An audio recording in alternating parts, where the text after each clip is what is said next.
The thing I'm really, really interested in is the kind of way the case was received around the country and the world. That's where I want to get to. But starting with, so this train that's going to run right out there is coming from where? From Chattanooga. Right. Going where? To Nashville? Memphis. Going to Memphis. Yeah. I'm in a little town in northeast Alabama called Scottsboro, sitting in an old African Methodist Episcopal church built in 1878 by former slaves. The church is now a museum, and Ben Nadaf Hafrey and I are talking to the director, Tom Reedy, about what happened on the Chattanooga to Memphis train at the peak of the Great Depression. It's 1931. People are hoboing all over the country. And on the morning of March 25th, the 9 defendants, along with 2 young ladies from Huntsville, along with dozens of others, we'll never know who else was on that train. Between here and Chattanooga, there was a altercation on the train, and at Stevenson, which is a town about 20 miles from here, 6 white guys were thrown off the train by a group of African Americans. This is probably one part of the story everybody agrees on, that the 6 came off and these other guys stayed on. There's a fight. Yeah, there was a fight over space. This is Alabama, at the height of Jim Crow. So the white guys that got off the train went back to the agent at the Stevenson Depot and said, hey, we just got thrown off this train, which they were illegally on, right? They were unticketed. But, there's all these black guys. Of course, they didn't call them black guys. And, oh, by the way, 2 white women. We have white women and young black men together on a train. The station master at Stevenson Depot calls ahead to the Paint Rock station. By the time they get to Paint Rock, there's anywhere from 100 to 150 men, horses, ropes, waiting for the train. Everyone's pulled off the train. The 2 women say they've been raped. The 9 young men, some of them just kids, 12 and 13 years old, get shipped directly to Scottsboro, which is the county seat. By the time they get there, another mob is waiting. And there's this wonderful Atticus Finch moment in this story where the sheriff of Scottsboro, Matt Wong, comes out with his shotgun and says the first one that tries to cross me is going to get their head blown off. And that apparently held the crowd back a little bit because I guess they believed him. And 2 weeks later, on April 6th, and 3 hours after they met their attorney, the trial started.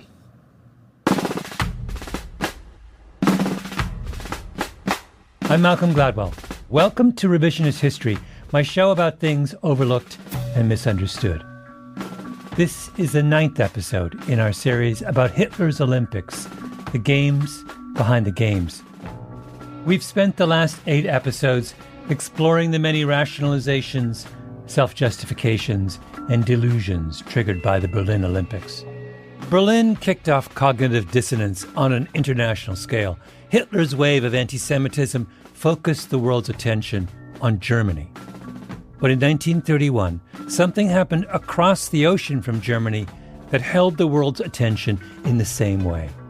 The Scottsboro Boys trial.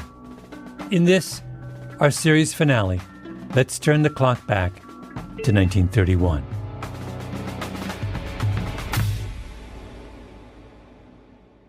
The Scottsboro trial was a farce. There was no evidence of rape, and one of the women would later retract her accusation. Neither fact made a difference. 9 Negro youths are hurriedly arrested, promptly marched off to Scottsboro for trial. 6 days later, they are indicted on charges of assault. 7 of them are sentenced by Justice John C. Andersen to hang by the neck until dead.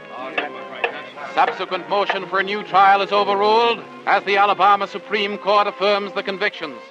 This kind of thing had been happening in the South for years, but something about Scottsboro and the brazenness of all-white juries saying guilty, guilty, guilty really touched a nerve. Thousands of telegrams pour into Alabama from all over the world, asserting that the Negroes had been denied a fair trial. the case is finally carried to the highest court in the land, the Supreme Court of the United States. There was public pressure. There were appeals, retrials. Woody, Alabama, and you better watch out. The landlord will get you gonna jump and shout. Gospel boys, they tell you what it's all about. Everybody's writing about it. Everybody knows the Scottsboro Boys. People are starting to have radios in their house, but it's just remarkable how fast the word did spread on this. Reedy was sitting inside the old church as we spoke, and behind him there was a poster. It was a list of names linked in some way to the public campaign to get justice for the Scottsboro Boys. There was Ida B. Wells, the great African-American activist, Jimmy Cagney, one of the biggest names in Hollywood, and then Albert Einstein. Einstein was in Germany when they were arrested, and he, in the summer of 1931, wrote a letter with a bunch of German scientists to the Governor Miller, saying they were intellectuals, they called them. So German intellectuals demand the release of the Scottsboro Boys because they're innocent. And Einstein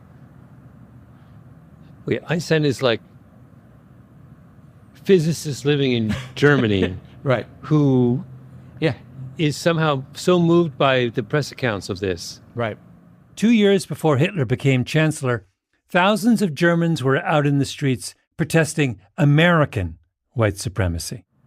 And they had people throwing rocks through the American embassy with notes taped onto them that was to say, "They shall not die." And that is why Ben and I were in Scottsboro. I remember when you sent me an email with one line and it was like, "We're going to do an episode on Scottsboro." And I was like, why would we talk about Scottsboro? And then I realized what year it was and what happened the year after. Oh, right. 1932. An Olympic year as well. And where were those games held? I think you can guess where this is headed.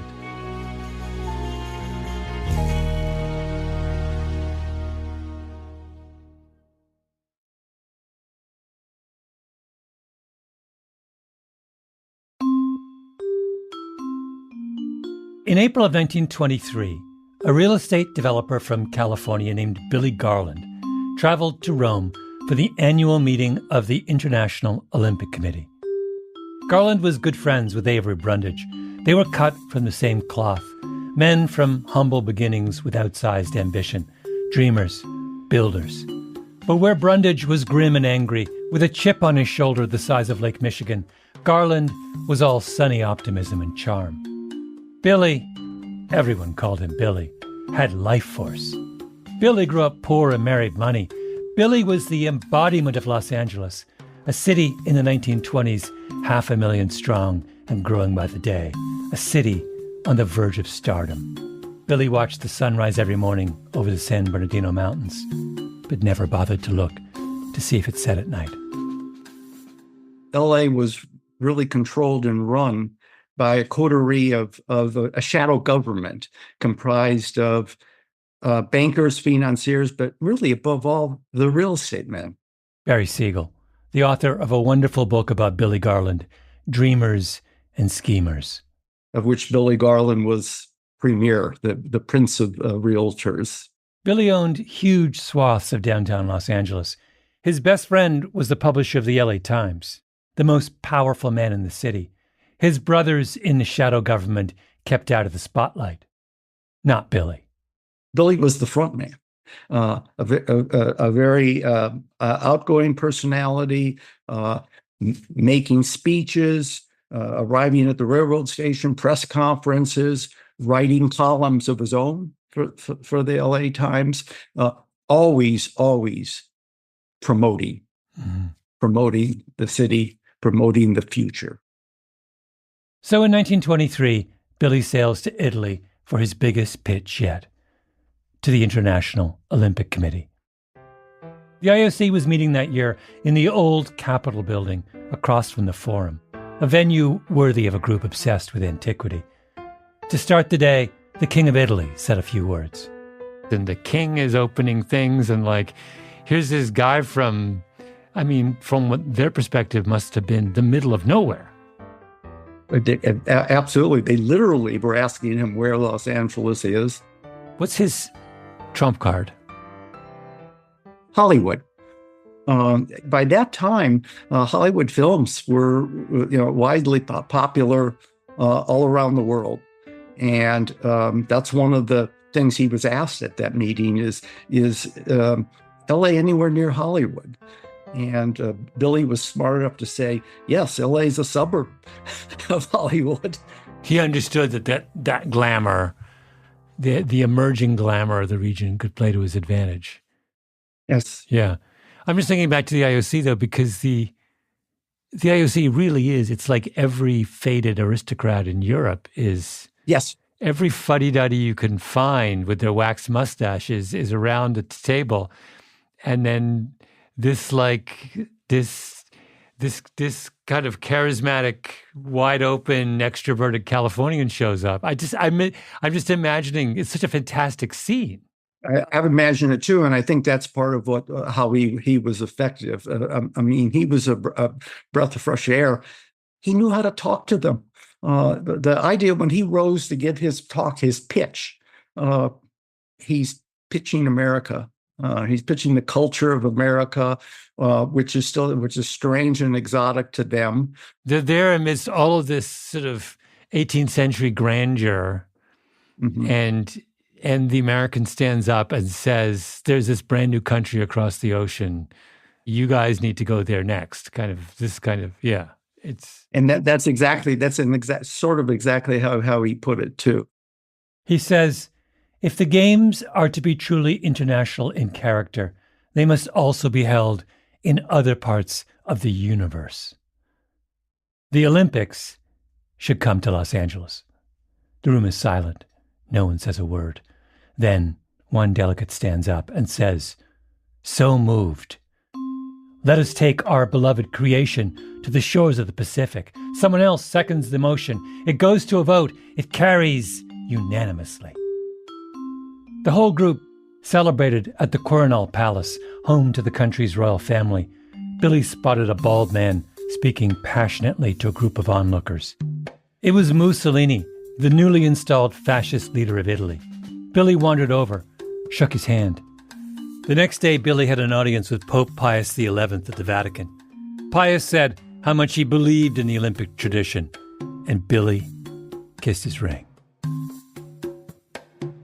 Billy convinces the IOC to bring its temple of human idealism to the United States, and just as the whole dazzling spectacle is about to launch, 9 black kids in northern Alabama get swept up in a miscarriage of justice so outrageous that it sparks a wave of protest around the world.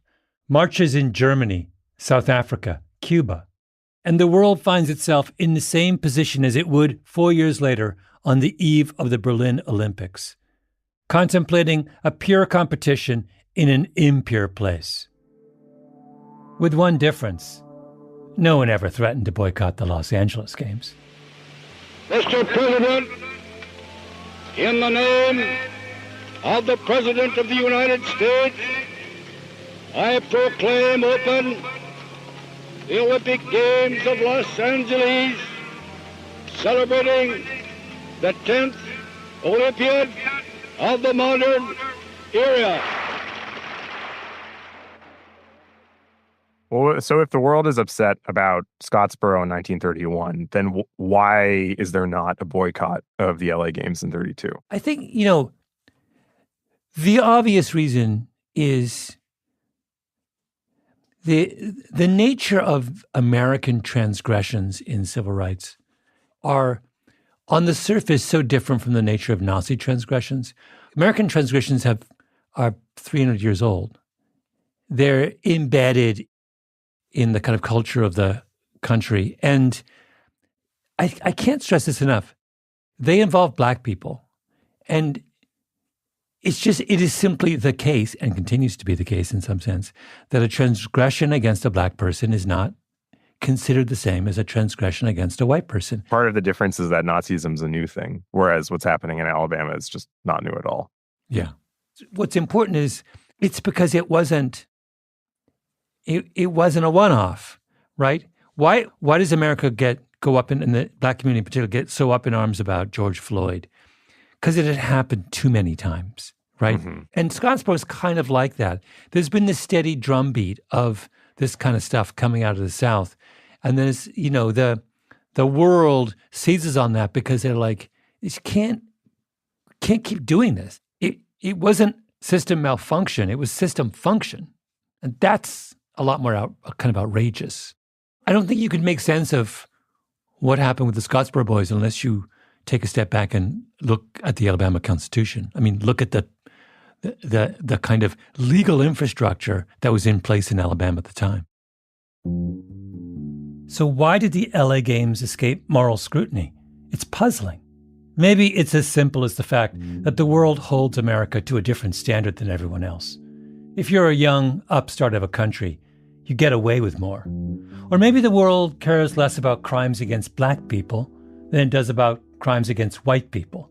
Or maybe the Nazis were making the Olympics so much about Nazism that it was really easy to see the contradiction between the Games and its host in a way that didn't seem as obvious with the LA Olympics. Or maybe it's all three. But Scottsboro was not some strange outlying event. It touched a raw nerve because people understood that it was typical. It was how the South worked. Discrimination was baked right into American law. I called up a law professor at the University of Alabama, Susan Hamill, and the first thing she brought up was Alabama's state constitution at the time, which had been rewritten in 1901 with one thing in mind.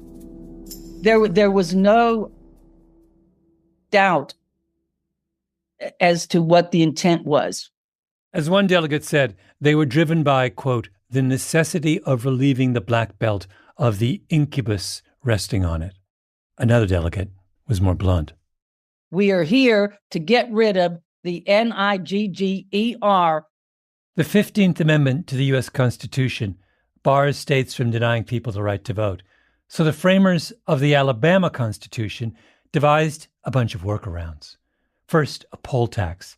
You had to pay $1.50 to vote, which was a lot of money back then. Right there, you've gotten rid of a lot of sharecroppers, but they kept going, adding every obstacle they could think of.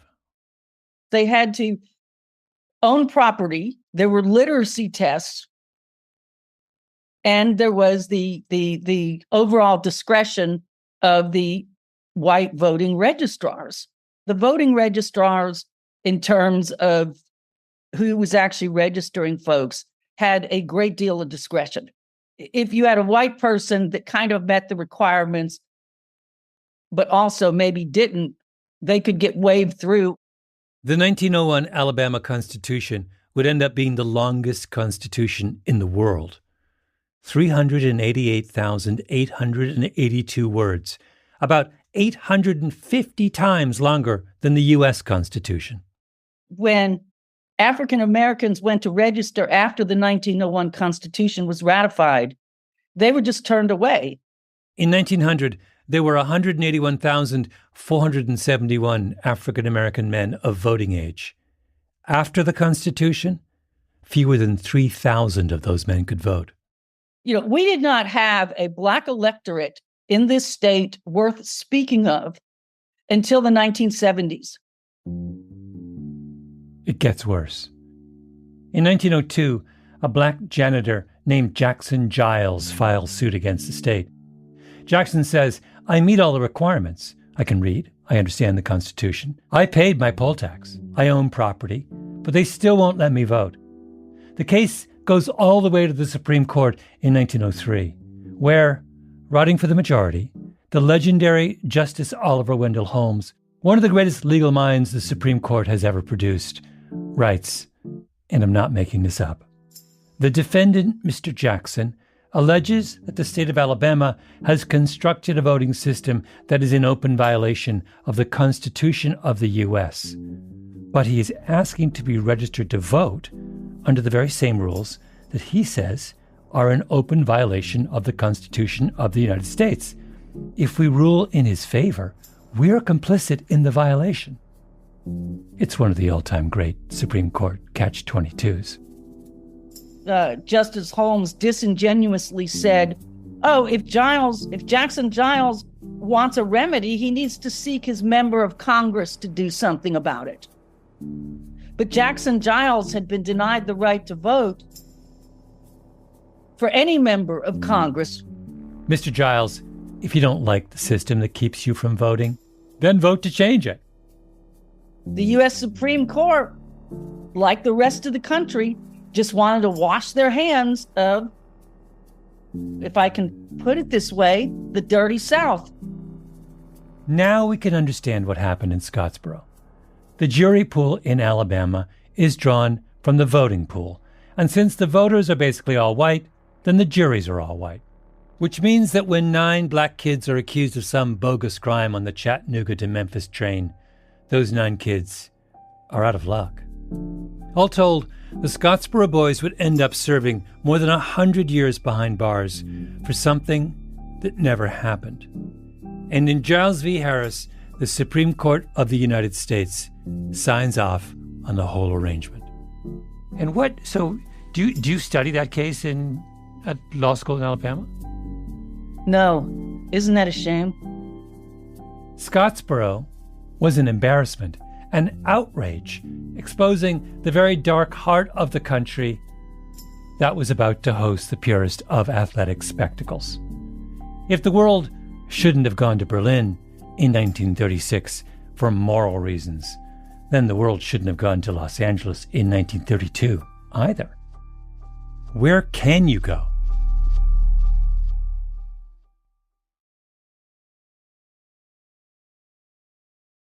In the lead-up to the Berlin Games, a group known as the Jewish Labor Committee set out to solve the problem of what to do about impure places and pure competitions.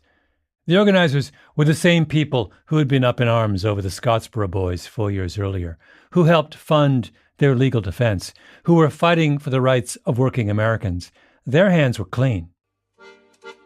They called their games the World Labor Athletic Carnival.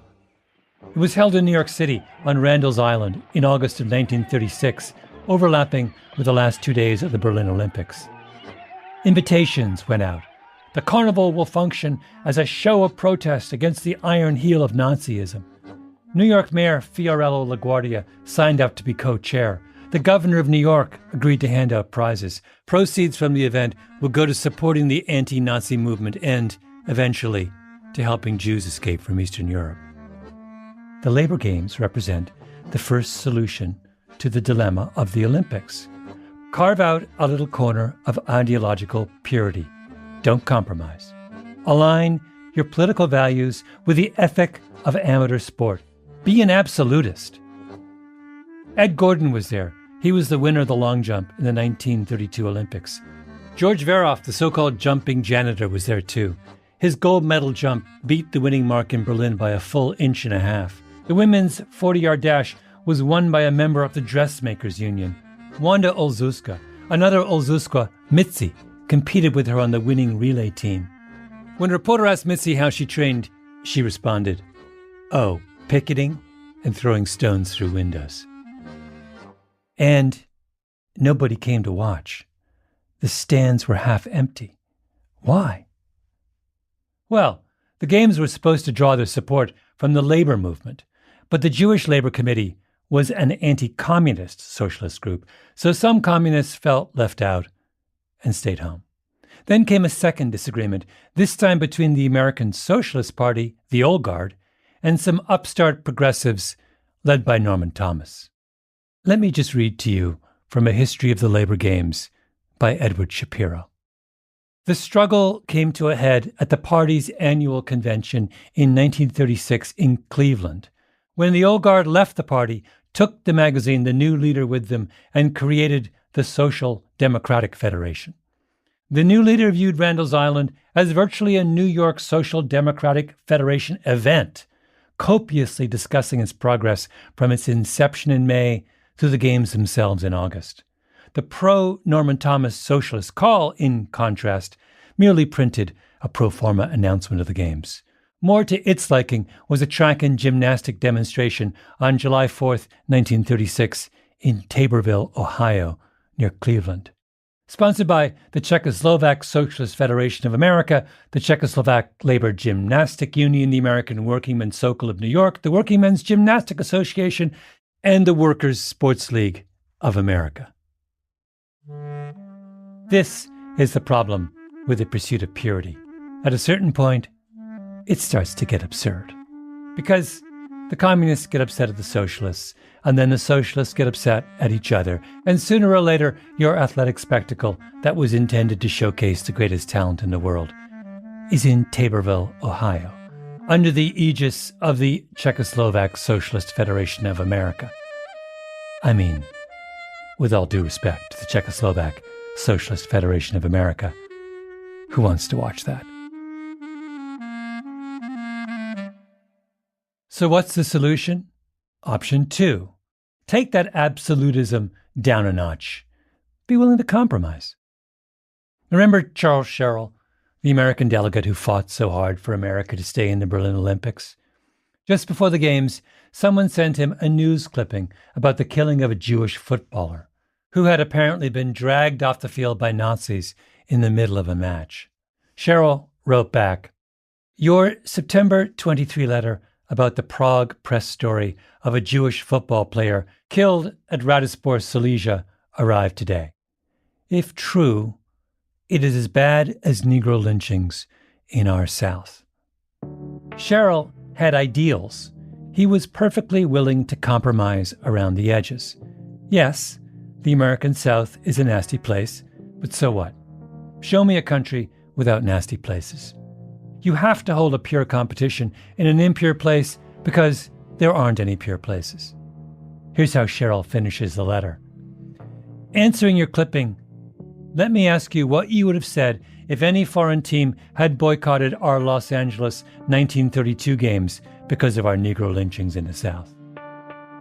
Oh, right, the endless boycott. Ben and I thought about this. I think you're right that that probably if you boycott 36, you also have to boycott 32. And then you're looking at, there is no Olympics in 1940 because it was planned for Tokyo. And then obviously World War II cancels that, and not in 44 either. So then that's a huge stretch of time. It's what is that? It's 20 years? 20 years without an Olympics? 28 to 48. So could the Olympic movement have survived 20 years of no Olympics? Probably not. Yeah. So it starts to seem like you can only keep the Olympics alive at a cost. After the Berlin Games, the Germans put out a report, and there's a quote on the title page. It goes like this: "Sporting and chivalrous competition awakens the best human qualities. It does not sever, but on the contrary, unites the opponents in mutual understanding and reciprocal respect. It also helps to strengthen the bonds of peace between the nations. May the Olympic flame, therefore, never be extinguished." Signed, Adolf Hitler. That's where you end up when you casually mix the pure and impure, your ideals in the mouth of a monster. Idealism does not survive the journey to an impure place. So where does all this confusion leave you? Option 3, Billy Garland.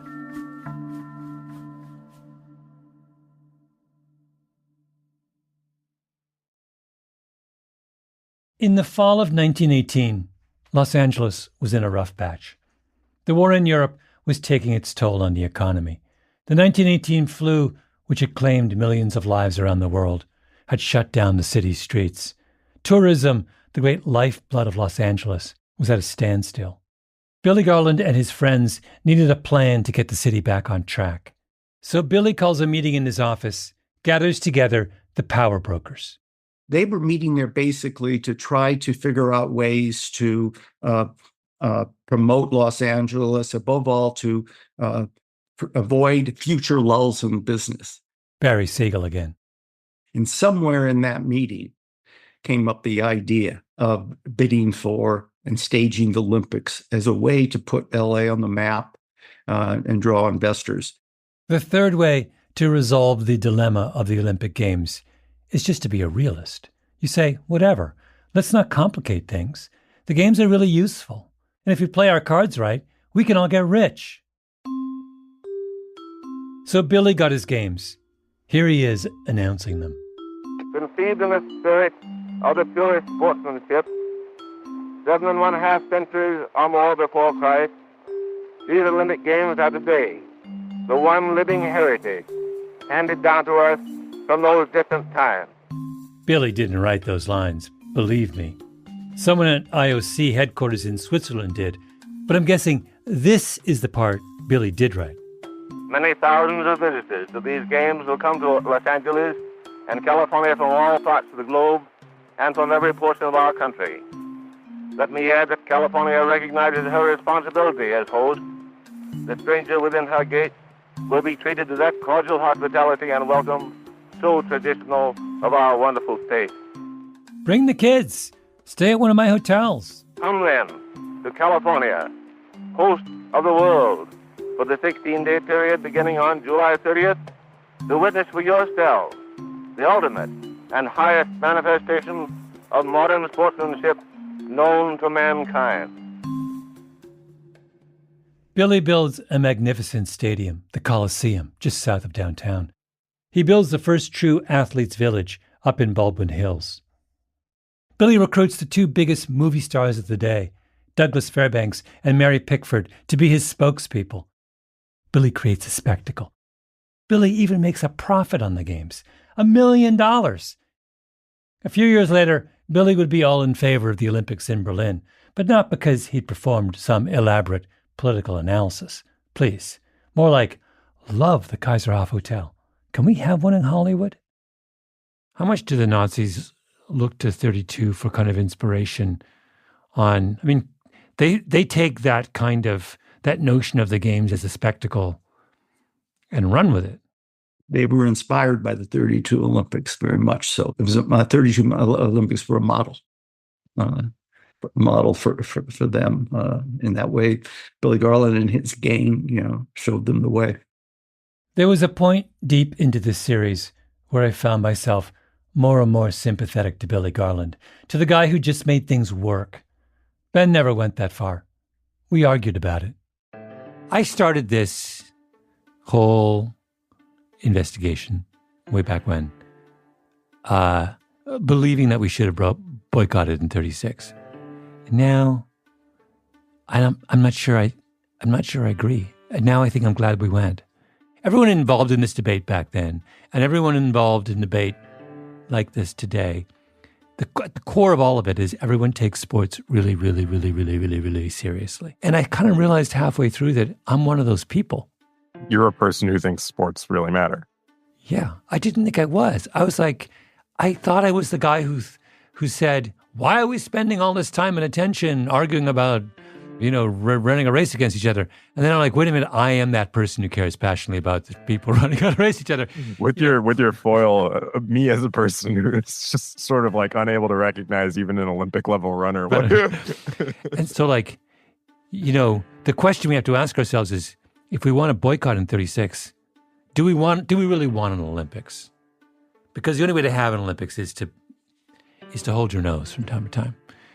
And I realized, actually, I think I would be willing to hold my nose. I think, though, I feel in some ways like the less intellectually curious member of this team, because I started feeling like we should boycott the 1936 games, and I still feel like we shouldn't have gone to the 1936 games.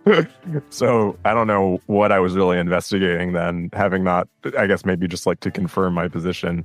I think if you think sports and the Olympics really matter, which admittedly I do love the Olympics, but I'm not that person.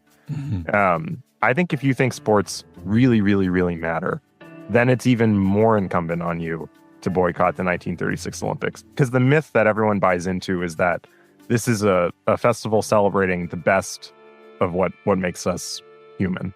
Everybody's going to come together and try their hardest and have a defining moment of their life in a place with a government that can then cadge all of that moral authority and beauty and excellence and put it in the service of their own project, which is the defilement of what it is to be a person.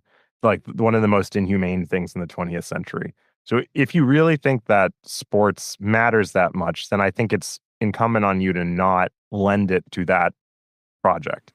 Not all, in a way, this is just a false question, because the IOC 100% could have moved the Olympics. Yeah. So I am incredibly skeptical of the idea that a boycott of Berlin would have in any way have accelerated our opposition to Nazism. My guess is the opposite would have happened, that we would have said, okay, we've said our piece. We don't like the man, and we're not going to go and participate in his little games. And strikes me you could make a completely alternate scenario that just allows the Germans to feel like, okay, the rest of the world is like, you guys don't like what we're doing. We're just going to go off on, be even worse. I don't know. I don't buy that premise I never have bought that premise about symbolic acts of protest. But don't you think that the record shows that having the Olympics in Berlin in 1936 is helpful to the Nazis? Like Goebbels says, this is a really big breakthrough for us, and foreign currency floods into the country. I think they're happy that they got away with it. Yeah. But Ben, on the scale of things that were happening in the 1930s that had an effect on the progress of Nazism, this is so far down the list. Yeah, you're right. But I still feel like the boycott makes sense. And I agree, it's incredibly low down on the list of things that you should do in the 1930s to combat Nazism. But why wouldn't you do all the things? It makes sense to do. But we're not doing any other things. We're not doing the other things. This is why I lose patience with this kind of precious view of our moral responsibilities, because it misses the point. If you spend more than 5 minutes taking a look at the way that Dorothy Thompson does and examining what's going on there, you realize this is a deeply evil man whom we need to do something about, right? Something real about. And my point is, boycotting the games is not real. It's just, I'm sorry, it's a substitute for actual behavior. But it doesn't need to be a substitute. It's a substitute if you take that action in bad faith. But I think any kind of useful reading of human nature suggests that 9 times out of 10, symbolic actions discharge our responsibility. They don't turbocharge them. I 100% agree with that. Yeah. However, what is the connection between the daily reality that most of us live and the systems level action? And the answer can't be that there is no connection, that one of these things happens in the ether and the other one happens on the ground, and we can do whatever we want on the ground because the thing in the ether is going to take care of itself. There is some obscure bridge between those two levels of existence. And it might be that you yourself run for office and then try and change things, but that isn't the only way you can affect these issues. And one of the ways, plausibly, many boycotts, absolute nonsense. A boycott of the 36 games based on what the Olympics do for the Nazis, that one probably would have meant something. There are two sets of morally disingenuous actions, one that actually happened and one that we're describing that could have happened. And I would just prefer that one, the one of not going maybe for complicated reasons, and then hope that it puts the right kind of pressure on this sort of ethereal systems level realm, which is not taking the action it needs to do. Ben and I do not agree. 3 options: absolutism, soft idealism, realism. Are you going to fight, compromise, or shrug? Is your true north Dorothy Thompson, Avery Brundage, or Billy Garland? The absolutists end up in Taborville playing to an empty stadium. The quasi-idealists end up with Hitler stealing their thunder. And the realists give us the games, but with so much Coca-Cola and memorial T-shirts and mixed-use urban construction that we forget why we wanted the Olympics in the first place.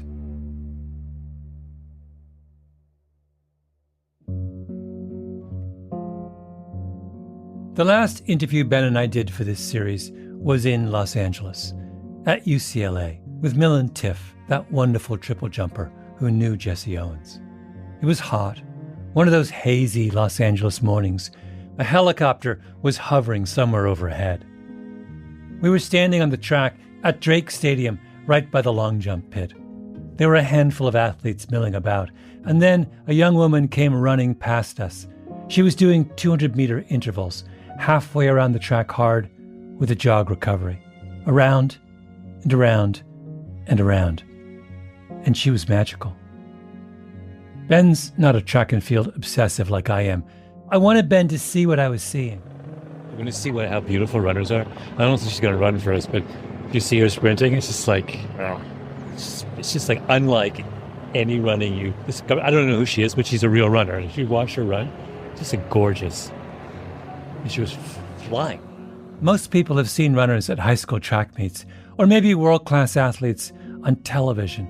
But to really appreciate this kind of performance, you have to witness it in real life, up close, like we were, at eye level, 5 feet away. Then you can see the full beauty of what a human being can do, propelling themselves with such elegance and effortlessness. Just the tap, tap, tap of their shoes landing lightly on the track. You can just tell when someone's, I don't know who she is. Then Milan Tiff said, "That's Sydney McLaughlin." Sydney McLaughlin. Sydney McLaughlin Lavroni, 2-time Olympic gold medalist in the 400-meter hurdles, the world record holder, one of the greatest sprinters in history. We walked towards her. I felt the way an art student would feel if they randomly ran into Picasso on the street. No, that's not quite right. I felt the way an art student would feel if they stumbled across some amazing painting at a garage sale, stared at it in awe, and then realized, it's a Picasso. We were standing right next to her, so I started to whisper to try and play it cool. For some reason I thought she was much taller. She's one of the greatest female athletes of I can't believe it didn't ever occur to me that it was her. Ben and I had spent months trying to solve the moral puzzle presented by the Berlin Olympics, trying to see clearly through the fog of 1936. First, should we go? And then, more importantly, if you have ideals, how do you hold on to them in an ugly, messy world? And that day at the UCLA track, by some miraculous twist of fate, we got a glimpse of the sublime, gliding past us, clear as day, close enough to touch, showing us the way.